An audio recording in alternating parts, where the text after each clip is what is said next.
Lin, anong gusto mong sabihin, Mayla? Kay Manang.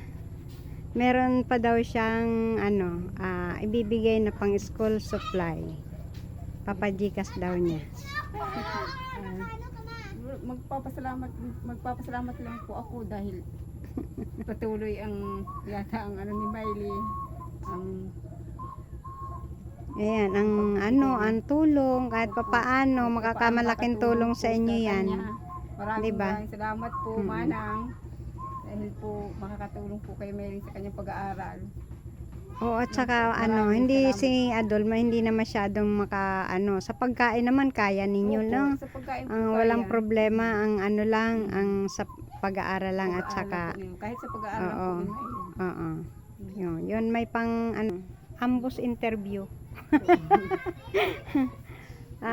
Lang kami, video call na lang kami ni pag plates mo sa sa Gcash ko, magbi-video call na lang kami ni Maylin. So gano, matulungin yan sa kanyang magulang. Maylin. Anyway, napakabata pa niya, pa lang 13, no? Kasing edad lang siya ng apo ko, pero malaking tulong na siya sa sa mama niya. So ang lang kasi sa kanila, silang mag-asawa ay may problema, pero kung wala silang problema, kayang-kaya nila. Ay nagkaroon sila ng sakit na pang mahirap lang naman. Pero pag hindi naagapan, ay di syempre hanggang ngayon ay nagagamot ka pa,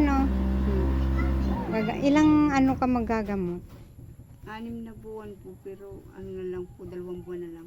2 buwan na lang simula na Si Adol, wala pa. Sa ulcer lang ang binigay, no? Yung pong niya, ang pala pending po pala sa kanya Nagpapaganda pa si Maylin, bilisan mo, huwag ka na magpaganda at ako'y aalis na. Sa baga po yung sila. Tuberculosis baga po ang nakalagay din sa kanyang pending din sa Tuberculosis. Dahil doon sa kanyang pilay na napabayaan. Nabasa ko pa lang po ay ito pa lang niya. Ano yan sa x-ray nakita? Sa tuberculosis po ang pending niya, ayun ang nakalagay. Okay, binabasa ko pa lang ito pala na andito pala ito.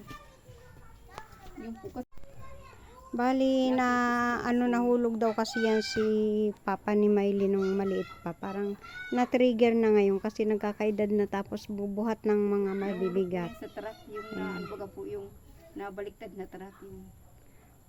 Nabaliktad yung truck? Yung pong di baga po nataas baga po yung truck, yung pangbuhangin.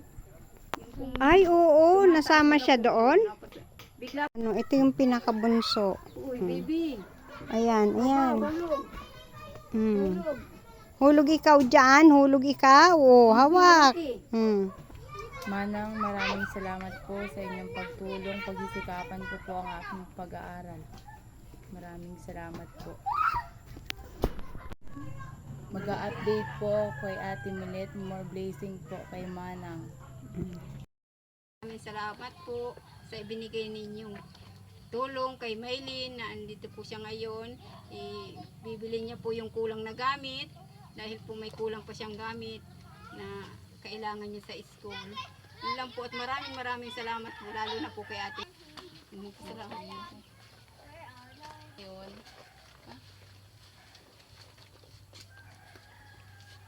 Salamat po.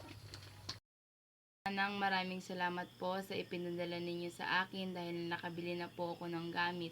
Nakabili na po ako ng notebook, papel, ballpen at bag. Maraming salamat po.